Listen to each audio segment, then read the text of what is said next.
Mwami turagushimiye kubw'iyi weekend duhaye kwinjiramo mwami, uhabwe icyubahiro Yesu. Turayikuragije mwami kugira ngo kuri wa gatandatu uze kubana natwe mwami, ubu munsi w'umugisha Yesu Kristo.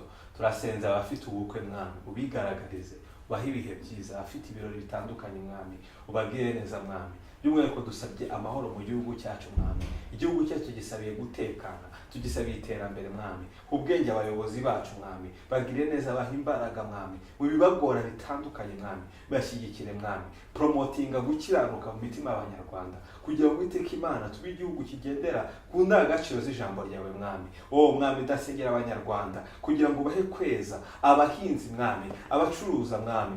Igihugu cyacu gitera imbere mwami, ko gutera imbere kwacu ni ubushake bwawe. Urakoze mwami, urakoze ko wumva gusenga kwacu. Uyu munsi utubere umunsi w'umugisha, uyu munsi utubere umunsi w'umunezero, kandi turabyizeye ko ubikore. Urakoze ko usekeje mwene data, urakoze ko umuremeye ibyiza, icyo ni kibi cyawe, mu izina rya Yesu Kristo.